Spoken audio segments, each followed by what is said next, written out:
Nazim break खां पोइ हिकु भेरो ॿीहर अव्हांखे प्रोग्राम में भली कार चऊं था ऐं असीं ॻाल्हि ॿोल करे रहियासीं मुल्क जी सियासी ऐं सिक्योरिटी जे हवाले सां जेका हींअर सूरत हाल आहे उन ते।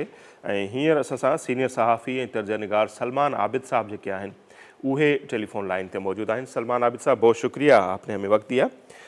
सर, आपसे समझना चाहेंगे पहले जो मुल्क की सियासी सूरत हाल है उस हवाले से कि क्या देख रहे हैं आप 11 जनवरी से पहले परवेज़ इलाही साहब एतमाद का वोट लेंगे, और अगर एतमाद का वोट ले रहे हैं तो फिर पंजाब असम्बली का फ्यूचर क्या है? क्या कि फवाद चौधरी साहब का तो आज भी यही दावा है कि असम्बलियाँ तो टूटनी ही टूटनी है, तो असम्बली टूटेगी पंजाब असम्बली या कंटिन्यू करेगी?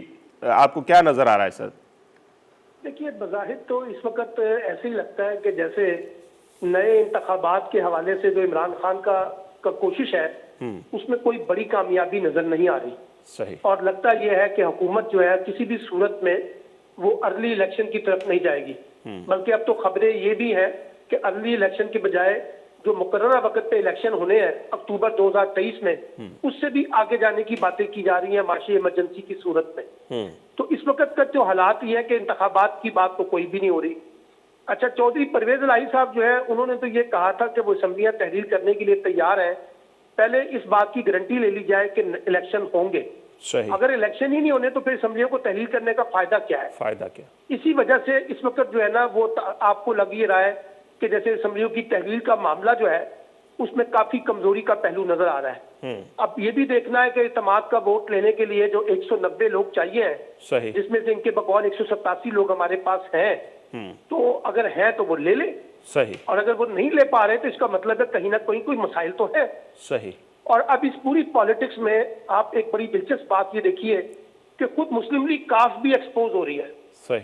यानी इमरान खान साहब के सामने ये ऑप्शन है कि अगर मुस्लिम लीग काफ कोई डबल गेम खेल रही है तो वो भी सामने आ जाएगी, और जब डबल गेम खेल रही है तो फिर अगला इलेक्शन में मुस्लिम लीग काफ को पीटीआई से कुछ नहीं मिलेगा। सही। इमरान खान साहब को मैं जानता हूं जाती तौर पे, वो फिर पीएमएल-क्यू के साथ भी जान छुड़ाएंगे। इसलिए चौधरी परवेज इलाही के पास भी कुछ ज्यादा ऑप्शन नहीं है। अगर उन्होंने अगले इलेक्शन में जाना है पीटीआई के साथ तो उन्हें इमरान खान के साथ अपने आप को एडजस्ट करना पड़ेगा। और खान साहब कह रहे हैं कि असेंबलियां तोड़ो, और ये कोर्ट में लिख के दे के आए हैं कि हम असेंबली नहीं तोड़ेंगे। सर, बात ये ना कि वो असेंबली तो 11 तारीख का है ना, 11 तक तोड़ेंगे जी। अगर 11 को इत्तेमाद का वोट लेके तोड़ दे तो बात ठीक है, लेकिन अगर असेंबली नहीं तोड़ते तो फिर मुस्लिम लीग काफ का और इनका इत्तेहाद भी आगे नहीं चल सकेगा। एक बात तो मैं ये कह रहा हूँ आपको कि ये इत्तेहाद नहीं चल सकेगा। लेकिन अभी कोशिश ये हो रही है परवेज इलाही की तरफ से कि असेंबली की तहलील अगर करनी भी है तो उससे पहले सीट एडजस्टमेंट का कोई फार्मूला तय हो जाए। और ये कोई 25 के करीब एमपीए की टिकटें हैं और 10 के करीब या 7 के करीब एमएनए की टिकटें हैं जो मुस्लिम लीग काफ मांग रही है। उसके ऊपर अगर कोई इत्तेफाक हो जाएगा तो फिर असेंबलियां तहलील भी हो सकती हैं, क्योंकि अल्टीमेटली मुस्लिम लीग काफ ने जाना तो इलेक्शन में ही है ना सर, और इलेक्शन में वो अकेले तो जीतने की पोजीशन में नहीं है। या तो वो जीतेंगे मुस्लिम लीग नून की हमायत से, या वो जीतेंगे पीटीआई की हमायत से। तो तीसरी जमात तो उनको इलेक्शन ही जिता सकती। और मुस्लिम लीग नून का और परवेज इलाही का तो डेफिसिट बहुत गहरा है। इसलिए मुस्लिम लीग काफ भी कोशिश करेगी कि इमरान खान के साथ कुछ लो और कुछ दो की बुनियाद पे मामला तय हो सके तो बात आगे चले। सही। और कहा यह भी जा रहा है कि परवेज इलाही और खान साहब के बीच में ट्रस्ट के हवाले से भी कुछ फुकदान है, एक दूसरे पर ट्रस्ट वो नहीं है जो होना चाहिए। और आज अयाज सादिक साहब ने परवेज इलाही साहब को मशवरा दिया है कि आप माजी देख लें, जब शौकत खानम बना रहे थे तो नवाज शरीफ ने क्या क्या मेहरबानियां की थी, लेकिन उनके साथ उन्होंने क्या किया, बाजवा साहब ने क्या मेहरबानियां की, उनके साथ ये क्या कर रहे हैं, जहांगीर तरीन हो, अलीम खान साहब हो, ये मशवरे दिए जा रहे हैं परवेज इलाही साहब को। लेकिन सरदार अयाज सादिक साहब को अगर मैं परवेज इलाही हूं तो मैं जवाब दूंगा कि सरदार अयाज सादिक साहब हमारे साथ जो कुछ शरीफ खानदान ने किया उसके ऊपर भी कोई नजर डाल लें जी। हर दफा शरीफ खानदान ने हमारे साथ वादा करके वादा खिलाफियां की है ना जी। यानी चौधरी बरादरान के साथ जो सलूक किया गया मुस्लिम लीग नून ने किया है वो भी तारीख का हिस्सा है ना। इसलिए इमरान खान साहब क्या कर रहे हैं क्या नहीं कर रहे, शरीफ खानदान का कौन सा ट्रैक रिकॉर्ड अच्छा है चौधरी बरादरान के बारे में या चौधरी खानदान के बारे में। तो इसलिए सरदार यार सादिक साहब की कोई बयान की अहमियत नहीं है। ये चौधरी परवेज इलाही साहब हो या कोई और हो, सब इक्तदार की सियासत के साथ जुड़े हुए ना। बिल्कुल। जिनका जहां इक्तदार का इंटरेस्ट ज्यादा होगा वो वहां जाएगा। वो किसी के कहने पे, यहाँ देखिए ना, यहाँ कोई असूली सियासत तो नहीं हो रही, यहाँ कोई नजरियाती सियासत तो नहीं हो रही, सब ताकत की लड़ाई लड़ रहे हैं, जिसको जहां ताकत मिलेगी वो वहां जाएगा, जिसको ज्यादा कंफर्ट पोजीशन मिलेगी उसने वहीं जाना है। सही। तो आपको लगता है कि परवेज इलाही साहब एतमाद का वोट ले पाएंगे 11 तारीख से पहले पहले, क्योंकि कहा यह जा रहा है कि मेंबर पूरे नहीं है, आपने भी पहले कहा जैसे। देखिए इमरान खान साहब ने तो कह दिया ना कि एतमाद का वोट लें जी।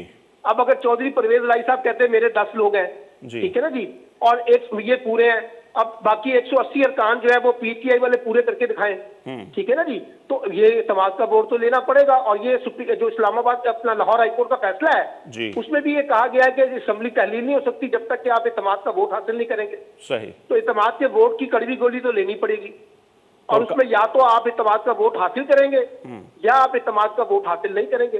अगर आपको इत्तेमाद का वोट हासिल नहीं करते तो उसका मतलब आपका इक़्तिदार गया।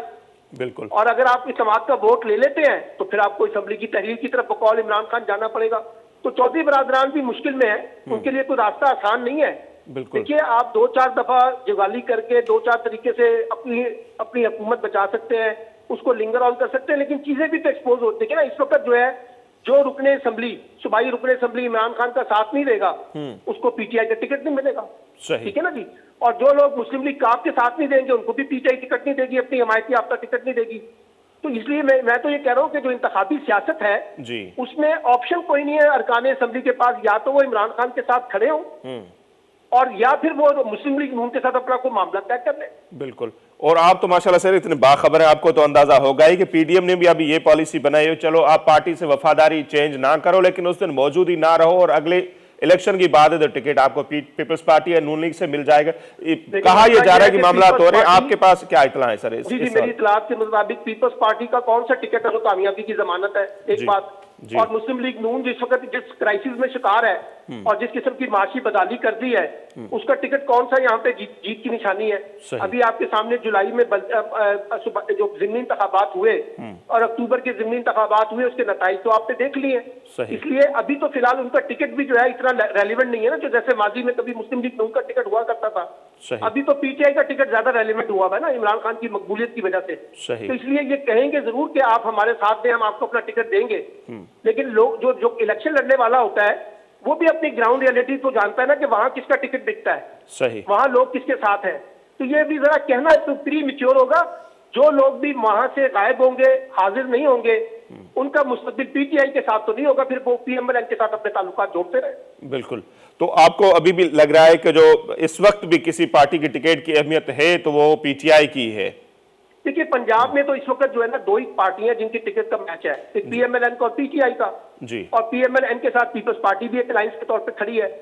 तो इसलिए मुकाबला तो असल में पीएमएलएन का और पीटीआई का है, सही। लेकिन अब पिछली पॉलिटिक्स में देखें तो इमरान खान की जो पॉपुलैरिटी है और जिस तरह से मैंने कहा कि जुलाई और अक्टूबर के इंतखाबात में उनको कामयाबी मिली है, सही, वो जाहिर करती है कि पीटीआई अभी इतनी आसान जमात नहीं है जितना पीएमएलएन ने समझ लिया है। तो अब उनकी भी मकबूलियत है, उनके टिकट भी जो है इस वक्त रेलिवेंट है। हाँ, अगर ये इंतखाबात से पहले कोई बहुत बड़ा माशी रिलीफ लोगों को देने में कामयाब हो जाए पीएमएलएन, यकीनी तौर पे वो अपनी पोजीशन को बहाल कर सकते हैं। लेकिन आज के दिन में जिस वक्त मैं आपसे बात कर रहा हूँ पीएमएलएन तो सबसे ज्यादा क्रिटिकल पोजीशन के अंदर है, सही।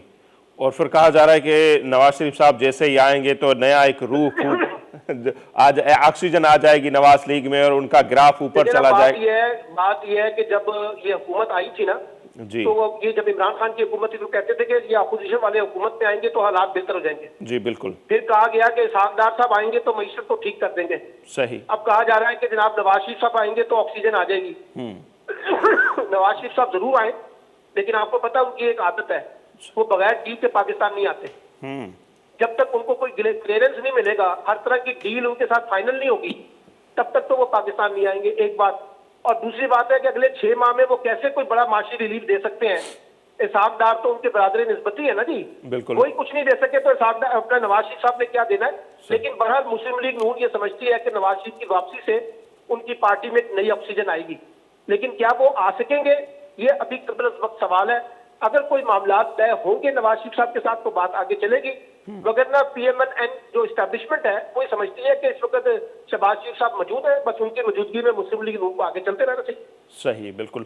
अच्छा, और सर आज जो आरिफ अलवी साहब का बयान मुसलसल कोट किया जा रहा है, हालांकि उनकी एक वजाहत भी चल रही है, इसको आप किस तरह देखते हैं, जिसमें उन्होंने तस्लीम किया है जो परवेज इलाही साहब ने पहले बात की थी कि हाँ इलेक्शन हो, सेनेट के इलेक्शन हो, बाजवा साहब सपोर्ट करते रहें, और आजकल टारगेट है खान साहब के बाजवा साहब। देखिए, बात यह है कि पाकिस्तान में जो भी जितनी भी हुकूमतें आज तक बनी है ना जी, उनको पसे पर्दा किसी न किसी शक्ल में एस्टेब्लिशमेंट की हमायत हासिल रही है। सही।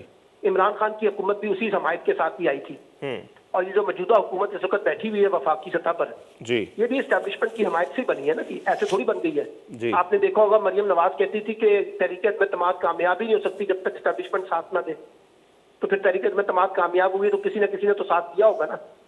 अब मसला ये है कि इमरान खान साहब जनरल बाजवा के खिलाफ बहुत बढ़ चढ़ के बोल तो रहे हैं, लेकिन उन्हीं के बेनिफिशियरी भी तो उन्हीं के थे ना, जनरल बाजवा के। जी, ठीक है ना। और जिस तरह से उस जमाने में जनरल बाजवा के खिलाफ पीएमएलएन बोला करती थी, सही।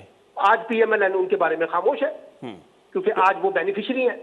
तो ये पॉलिटिक्स में कैरेक्टर बदलते रहते हैं। जब एस्टेब्लिशमेंट आपके साथ हो तो बहुत अच्छी होती है, जब एस्टेब्लिशमेंट आपके साथ ना हो तो बहुत बुरी होती है। ये हर सियासी जमात का डायलेमा है। तो ये कोई नई बात तो पाकिस्तान में नहीं हो रही कि जब हम अपनी अपनी मर्जी का नताइज भी चाहते हैं, अपनी अपनी मर्जी की एस्टेब्लिशमेंट भी चाहते हैं, और अपनी अपनी मर्जी से एस्टेब्लिशमेंट की हमायत भी चाहते हैं। सही। तो ये तो हमारा अभी भी आप देखिए ना, इस वक्त मरकजी हुकूमत हो या इमरान खान हो, सबकी नजरें तो पिंडी पर ही है ना सर। बिल्कुल है। और फवाद चौधरी ने आज अलल ऐलान फवाद चौधरी ने कहा है कि हम चाहते हैं कि एस्टेब्लिशमेंट से बना कर रखें। नहीं, वो तो आपने फवाद चौधरी, आपने राना सनाउल्लाह का बयान नहीं सुना जी, जिसमें राना सनाउल्लाह ने कहा कि इदारे समेत सब लोग इमरान खान को ठिकाना लगाना चाहते हैं और हमारे साथ खड़े हैं। तो मेरा मतलब है सबकी नजरें भी एस्टेब्लिशमेंट के ऊपर ही होती है ना जी, कि एस्टेब्लिशमेंट की हमायत हमें हासिल होगी तो हमारी बात चलेगी ना।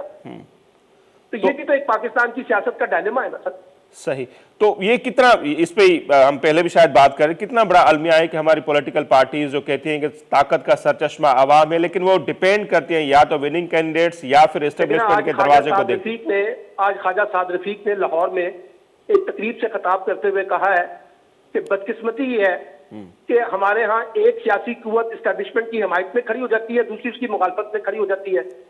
जो मुखालफत में खड़ी होती है कल वो उनकी हमायत में खड़ी हो जाती है, और हमायत करने वाले मुखालफत में खड़े हो जाते हैं। ये तो यानी साद रफीक के बकौल कि सियासतदान आपस में इकट्ठे होने की बजाय एस्टेब्लिशमेंट की मदद के साथ एक दूसरे की हमायत और मुखालफत करते रहते हैं, जिससे पाकिस्तान में जमहूरियत का मुकदमा कमजोर है। सही। अच्छा सलमान अभी साहब, आपसे ये भी समझना चाहेंगे, ये तो पॉलिटिकल सूरत बिल्कुल ऐसे ही है जैसे आप बोल रहे हैं, 100% इत्तेफाक। सिक्योरिटी के हवाले से जो हालात खराब हो रहे हैं उसको आप किस तरह देखते हैं? बलूचिस्तान की सूरत हाल आपके सामने है, KPK जी, और अमेरिकी जो एम्बेसी है उन्होंने एक थ्रेट अलर्ट अपनी वेबसाइट पे जारी किया हुआ है अपनी शहरियों के हवाले से कि गैर जरूरी जो है वो नकल और हरकत महदूद रखें, बमबार दाखिल हो चुका है। कितना बड़ा थ्रेट इसको आप समझते हैं? देखिए, हमारे सिक्योरिटी के हालात इसलिए खराब हो रहे हैं कि हम अपनी दाखिली लड़ाइयों में उलझ के रह गए। जो तवज्जो हमें सिक्योरिटी मामलात पे देनी चाहिए थी वो हम एक दूसरे के कपड़े उतार रहे हैं। हुकूमत अपोजिशन की, अपोजिशन हुकूमत की, और एक सियासी जमात एस्टेब्लिशमेंट के पीछे पड़ गई है। तो हम आपस की जो लड़ाई कर रहे हैं ना उसका फायदा तो दहशतगर्द उठा रहे हैं ना सर। सही। एक बात। और दूसरी बात यह है कि जो हमने नेशनल इलेक्शन प्लान बनाया था वो कहाँ चला गया, जो हमने एपिक्स कमेटियां बनाई थी वो कहाँ चली गई, हमारी नेशनल सिक्योरिटी पॉलिसी कहाँ चली गई। जब आपने इस तरह के सियासी समझौते किए हैं तो उसका नतीजा ये मिल रहा है कि हमारी सिक्योरिटी का जो मामला है वो ज्यादा सीरियस हो गया, और उसकी एक बड़ी वजह यह है कि हम इंटरनली कमजोर हैं, और उसका फायदा बहरहाल दूसरे कुव्वतें उठा रही है, चाहे वो पाकिस्तान के अंदर है चाहे वो पाकिस्तान से बाहर है। तो इसलिए जब तक पाकिस्तान में पॉलिटिकल स्टेबिलिटी नहीं आएगी, इकोनॉमिक स्टेबिलिटी नहीं आएगी, आप दुरुस्त तरीके से सिक्योरिटी के मामला को भी डील नहीं कर सकते। सही। तो आप क्या समझते हैं कि मौजूदा हालात में ये जो सियासी झगड़े तो चलते ही रहेंगे, सिक्योरिटी कितना बड़ा थ्रेट है सारी पॉलिटिकल पार्टीज के लिए, सिक्योरिटी इदारों के लिए, कि उस पर फोकस किया जाए? क्योंकि हमारे बड़े शहर हों वो महफूज नहीं, कोई इलाका महफूज नहीं। हम तो ये कहते हैं अगर कुछ नहीं हो रहा तो ये उनकी मेहरबानी है। देखिए ना, बात यह है कि इस वक्त पाकिस्तान के दो बड़े सीरियस मसले हैं जी। एक पाकिस्तान का इकोनॉमिक मसला है जी, एक मईशत के ऊपर हमें एक बड़े इत्तेफाक राय की तरफ जाना होगा। बिल्कुल। अगर हम नहीं जाएंगे और उस पर जज्बातियत करेंगे, आज शहबाज शरीफ साहब ने कहा है हमें तो पता नहीं चला कि मईशत इतनी खराब थी जी। तो भाई आप कोई भोले बच्चे थे, दूध पीते बच्चे हैं जिनको पता नहीं है मईशत खराब है या दुरुस्त है। इसी तरीके से हमारा जो सिक्योरिटी का मामला है उस पर सियासत नहीं होनी चाहिए। अब इमरान खान ये कह दें कि जी सिक्योरिटी के हालात इसलिए खराब हो गए कि मौजूदा हुकूमत उसकी जिम्मेदार है, या मौजूदा हुकूमत ये कह दे कि जी सिक्योरिटी के हालात इसलिए खराब है कि इमरान खान साहब की वजह से हुए हैं। सही। ये एक नेशनल मसला है। इसमें हमारे सिक्योरिटी के इदारे, हमारी इस्टेब्लिशमेंट, हमारी सिक्योरिटी एजेंसियां और हमारी जो सियासी क़यादतें हैं, हुकूमत और अपोजिशन मिलकर जब तक कोई रोड मैप नहीं तैयार करेंगे उसका फायदा कोई नहीं होगा। हम ये आसान से, ये तो बहुत आसान है हम कहते हैं कि दुश्मन मुल्क इस सब कुछ कर रहे हैं, सही। लेकिन सवाल ये है कि हम जो अपने आप से दुश्मनी कर रहे हैं उसका जिम्मेदार कौन है? बिल्कुल जिन मामलात पे हमें तवज्जो देनी चाहिए कौमी सिक्योरिटीज के इश्यूज के ऊपर, उस पर तो हम तवज्जो नहीं दे रहे। सही। लोग जो है वो मुल्क छोड़ के जा रहे हैं। 1 साल में 7 लाख लोग चले गए और वो जो पाकिस्तान इकोनॉमिक उनकी रिपोर्ट आई है कुछ 70% लोग पाकिस्तान छोड़ना चाहते हैं। सही। तो एक इनसिक्योरिटी तो आ गई है ना, चाहे वो सिक्योरिटी इश्यूज में हो चाहे वो इकोनॉमिक सिक्योरिटी में हो। तो पाकिस्तान को जरा अपने घर की सफाई करनी चाहिए, पाकिस्तान को अपने घर के हालात को खुद देखना चाहिए और जिस जगह पर हम इस वक्त खड़े हैं जब तक हम कोई बोल्ड फैसले नहीं करेंगे, सख्त फैसले नहीं करेंगे, कड़वी गोलियां नहीं खाएंगे, उस वक्त तक पाकिस्तान के हालात तो ठीक नहीं होंगे। बिल्कुल ठीक। तो ये मसाइल तो पैदा होंगे ना सर। बिल्कुल सही बोल रहे हैं और कल कड़वी गोलियां खाने का वक्त है और सिक्योरिटी के मामला पर स्पेशली जो है कोई भी कंप्रोमाइज़ नहीं होना चाहिए। बहुत शुक्रिया सलमान आबिद साहब, आपने हमें वक्त दिया। नज़ीर सलमान आबिद साहब जी ॻाल्हि ॿोल अवां ॿुधी। ॻाल्हि इहा ई आहे त बिल्कुलु सिक्योरिटी जी मईशत हिकिड़ो तमामु वॾो अहम मसइलो आहे, ईअं ई सिक्योरिटी उनखां बि शायदि तमामु वॾो मसइलो आहे। सो उन ते ज़रूरु ॾिसणु खपे ऐं 2007-08 या परवेज़ मुशर्रफ वारो जेको समूरो दौरु आहे, आए ॾींहुं जेके आपघाती हमला थींदा, सिक्योरिटी फोर्सिस ते, आम शहरियुनि ते, ऐं उन ज़माने में जेके अंग अखर ॿुधाया वेंदा त 80,000 जे लॻभॻि जेके असांजा माण्हू आहिनि उहे शहीद थी चुका आहिनि इन्हनि वाक़ियुनि जे नतीजे में। सो हाणे हिकु भेरो ॿीहर ख़ुदा न ख़ास्ता अहिड़ी सूरत हाल पैदा थिए, अलाह न कंदो अहिड़ी थिए, पर जेका सूरत हाल आहे का उहा एतिरी तसली बख़्श न आहे। उत्तर वज़ीरिस्तान जे मुख़्तलिफ़ इलाइक़नि मां इहे रिपोर्टूं अचनि पियूं। 2 खां 3 माण्हू जेके आहिनि हफ़्ते जे अंदरि उन्हनि जा जेके आहिनि सिर कलम कया विया आहिनि तालिबान जे तरफ़ां। ईअं ई मुख़्तलिफ़ हंधनि ते दहशतगर्दी जा वाक़िया थियनि पिया। इस्लामाबाद में हिकिड़ो ख़ुदकुश धमाको जेको थियो आहे, उनखां पोइ इहे थ्रेट अलर्ट्स जेके आहिनि उहे जारी कया पिया आहिनि अमरीकी हुकूमत जे तरफ़ां। सो इहो इंतिहाई गंभीर मसइलो आहे ऐं समूरनि पॉलिटिकल पार्टियुनि खे उन ते ज़रूरु सोचणु खपे, उन ते का सियासत न थियणु खपे। इहो न चवणु खपे त मौजूदा हुकुमरान आहिनि उन जे करे थियो आहे या इमरान ख़ान जी पॉलिसियुनि जे नतीजो आहे। जेको कुझु बि आहे सिक्योरिटी इदारनि खे बि उन ते सोचणु खपे ऐं जेके बि पॉलिटिकल पार्टियूं आहिनि उन्हनि सभिनी खे बि सोचणु खपे ऐं सभिनी जी अवलीन तरजीह पंहिंजे माण्हुनि जी जेका जान माल आहे उन जो तहफ़ुज़ हुजणु खपे। अॼु जेको असांजो प्रोग्राम आहे हिते पंहिंजी पुॼाणींदे थो पहुचे। असांखे ॾींदा इजाज़त। अल्लाह निगहबान।